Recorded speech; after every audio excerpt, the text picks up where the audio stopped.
कुछ उन मसाइल की बात करते हैं जो रोज़मर्रा में हमें पेश आते हैं। सैरिश को पेश आते हैं। बिल्कुल, मुझे भी पेश आते हैं। मैं हेल्थ एंड फिटनेस की बात करूंगी।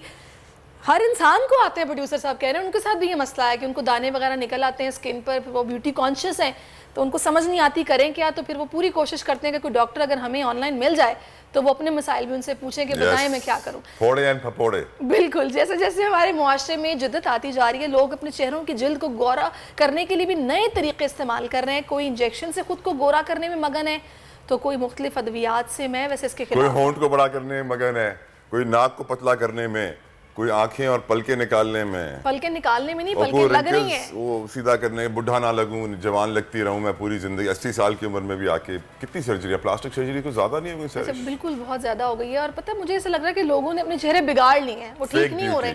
और ये ऐसी गंदी एडिक्शन है, अल्लाह जाने इसको। यहाँ तो ये फैशन कहते हैं कि जब एक दफ़ा पंपिंग, बोटॉक्स, हाईलाइटिंग करा ली तो बस फिर वो सिलसिला चलता ही जा रहा है जनाब, वो बस एक सिटिंग में नहीं पूरा होगा।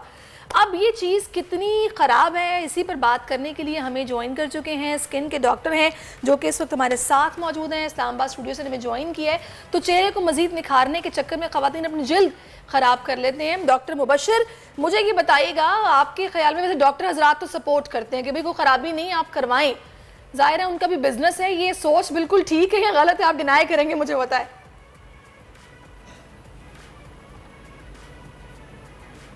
जी डॉक्टर मुबशर।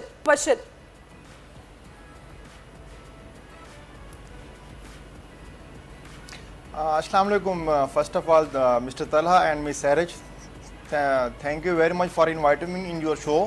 तो thank you for coming sir, thank you for coming. Hello,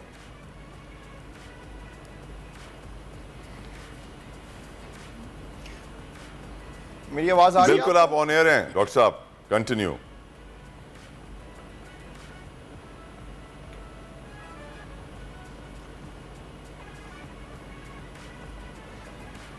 हाँ जी, जी बिल्कुल, जो आपने सवाल किया मुझसे कि जी कि जो आजकल के हमारे एस्थेटिक्स प्रोसीजर्स हैं या कॉस्मेटिक प्रोसीजर्स हैं, क्या वो कराने चाहिए या नहीं कराने चाहिए, बड़ा इंटरेस्टिंग सवाल है आपका।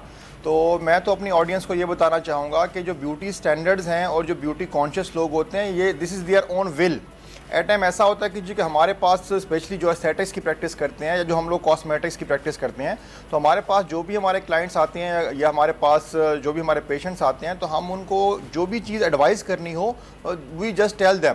क्योंकि नॉर्मली ऐसा होता है कि जो ये वाले प्रोसीजर कराने वाले लोग होते हैं, दे आर नॉट इल, वो पेशेंट बीमार, वो लोग बीमार नहीं होते, ना ही उनको इस तरह की कोई ट्रीटमेंट की ज़रूरत होती है, but they are beauty conscious. They want to enhance their personality upgradation के लिए वो इस तरह के प्रोसीजर्स कराते हैं। तो these procedure are safe and they are recommended.